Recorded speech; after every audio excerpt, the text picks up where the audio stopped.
Hi friends, Mindy here. I have a process video for you today. I'm going to be using this Tassel Bob kit from By the Well for God. This coordinates with the Tassel devotional this month, and I had a couple people when I did my unboxing video ask about a process video for this little tassel as well. So I'm just pulling out everything that is in the kit. You of course get all these different fibers and textures. You get a little key, and then you get some metal findings, and I'm just kind of showing you. This is one that I did similar. This was back when we did handcrafted, just putting different charms and things on there. So that's kind of what I'm going to do today. You could use all of these fibers or a few of them. I won't be using all of them. I'm going to keep mine kind of small, but you could certainly make it as fluffy as you wanted to. So I'm just pulling out all of the different pieces. It comes with like a lobster claw clasp, and then some little bulb pins and some other things. So the first thing that I'm going to do is I'm just kind of pulling out some of the colors that I want to use here from all of these different fibers and textures. And each kit I think is a little bit different. Like what's actually in your kit might be a little bit different than these. So just kind of pull, the things that you want. I'm just trying to choose different textures, different weights of yarn and things, just to give it more interest.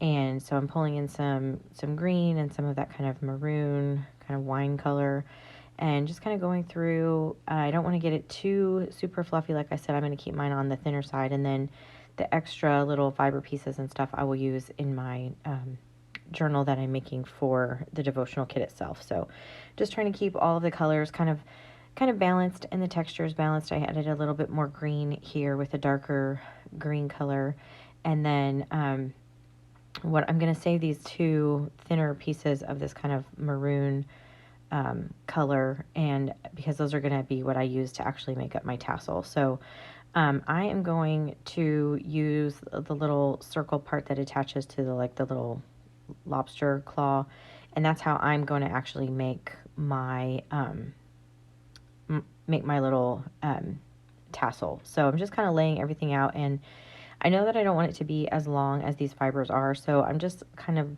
lining them all up at one end, and then I'm folding it in half to where I think I want this to be, and then I will end up sort of trimming off the excess. But for right now, I'm just trying to get a good feel for how long I want that. And then I'm going to take one of these pieces of yarn here, and I'm just going to tie a knot around where I think my center is going to be.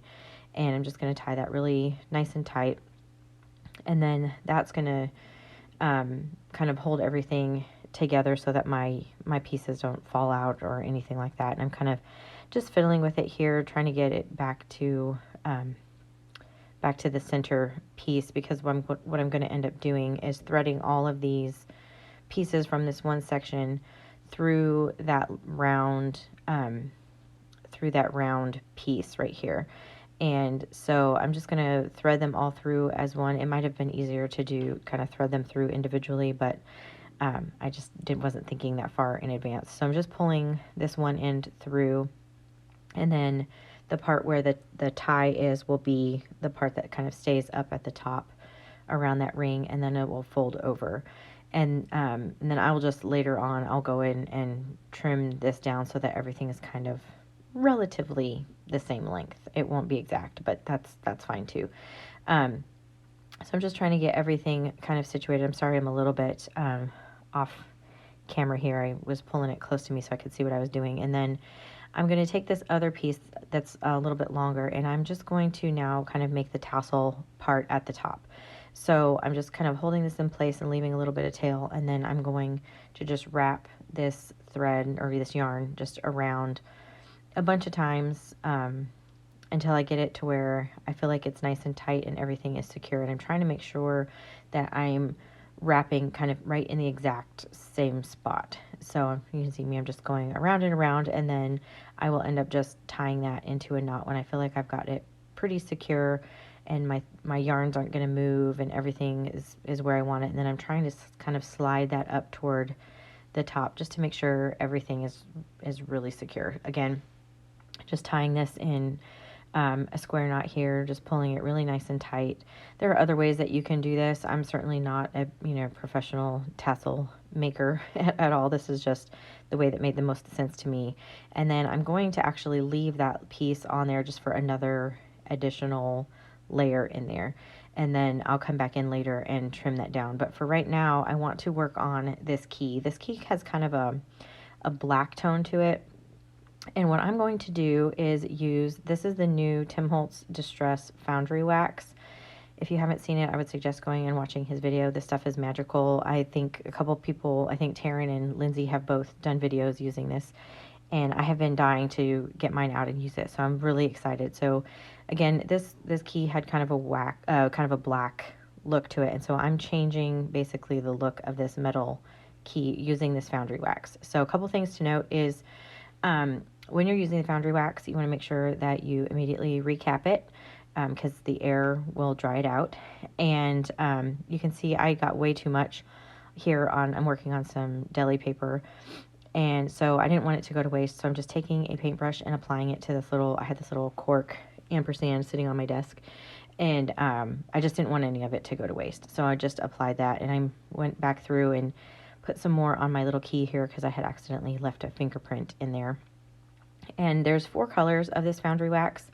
There's Mind, Gilded Statue, and then Sterling. I'm using basically 3 to get the look that I want, all but the Sterling. And so the thing with the foundry wax is you have to heat set it. It doesn't take as long as embossing powder to heat set, but you do have to heat set it to get the look that you want. So obviously this is a metal key, and I'm heating it with a really hot embossing gun here. So I'm using a pair of pliers to kind of help me handle this a little bit, just because like I said, it's very hot. And it doesn't take too long. There was a couple areas that I missed. I'm going to go back in here and reheat it. And it's hard to capture it on camera, but you can see it just immediately kind of turn, and it will just change the look of your wax. So while I'm letting that cool down, I'm going to go ahead and come in now and trim all of these excess pieces off, and then I will save all those, and like I said, I'll use those probably in my journal that I'm making for this kit. But I just wanted to trim everything off relatively evenly. It's not exact, but I didn't really, I wasn't trying to make it exactly the same. So I'm just kind of pulling everything through, making sure everything is good. And now I'm filling that wax, the metal, just to make sure that key has cooled down. And now I want to go in and add another color. So I'm actually mixing colors when I do this. This one, I think I mixed Mind and Statue, and I'm just applying with this with my fingers. I'm trying to get that same kind of aged metal look that is with the findings that came with the tassel.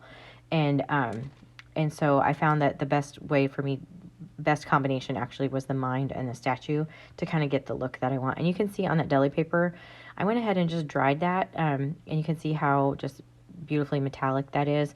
And I will save that and use that like in collage fodder or something, just because it's so pretty. But anyway, so now I'm going to attach. I have my key sitting off to the side again to let it cool, and I'm going to attach this to my little clasp here. And so anytime you have a jump ring, it's easiest if you use pliers, but when you are pulling them apart, you want to make sure that you're twisting and not pulling to the top to bottom. You want to just twist it open.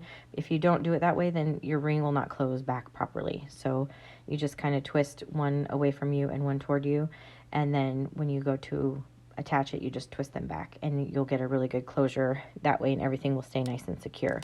So here I'm adding one of the little bulb pins up here at the top, and I'm just going to add some little charms and things. I have this wooden key that I thought would be really fun on there. In the end, I end up changing that out, but I'm going to attach my metal key here, and I'm just pulling that thread that tied the tassel together.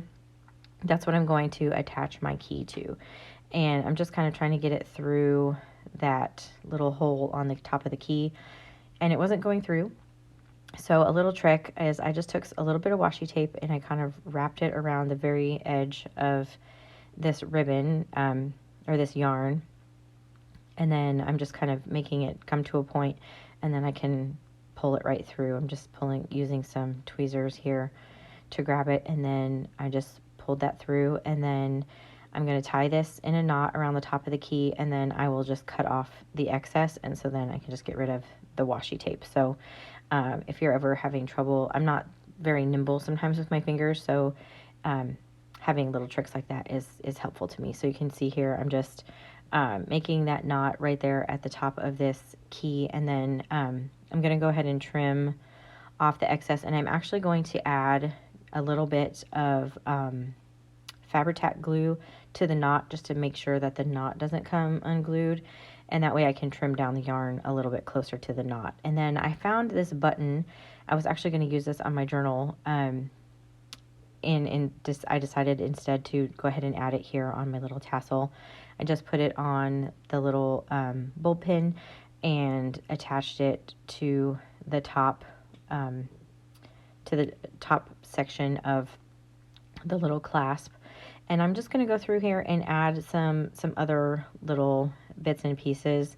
I actually decided to move this little button piece down to the tassel itself, so it's actually clipped onto the yarn that at the tassel at the top. I just kind of liked it better mixed in with all of the different fibers and stuff. So you can really add anything to this. I've seen people do like shrinky dinks and all kinds of different things. I am just going to go around, and I went through and pulled out some things that I had in my stash, and I have these bezels for like jewelry. And what I'm going to do is actually take the paper from the devotional kit that you can get that coordinates, and I am going to use this little section that has these flowers on it. So I'm just kind of rubbing it over the top of the bezel just to kind of get an impression of where that is. That way I can trim this down. That way I could kind of make sure that, you know, I got the floral images in there that I wanted. So I'm just getting it trimmed down to the size that I need, and then I'm adding a little bit of glossy accents underneath it, and then I will put that paper down in there and just make sure everything is nice and secure, and then I will fill that bezel with the rest of the glossy accents. And when you first put glossy accents down, it looks cloudy, but it does dry clear. You just have to give it enough time to do that. You can see here it looks really cloudy, but it will eventually clear up. So I'm just actually going to fill that, and then I'm going to just set that aside to dry. I'm using a little pin here just to make sure that I don't have any air bubbles in there. There was a few, so I'm just kind of going in there and popping those, and then I'm just going to move that out of the way and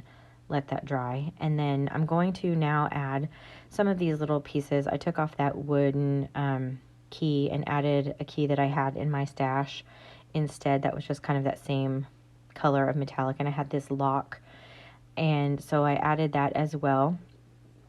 And then I wanted to just kind of keep in with the same kind of color family of metals. It's not necessary to do that, but I just wanted to do that for this time, that kind of like antique gold look. And then I want to make sure that I save one of those bulb pins for this. And so this is what it looks like.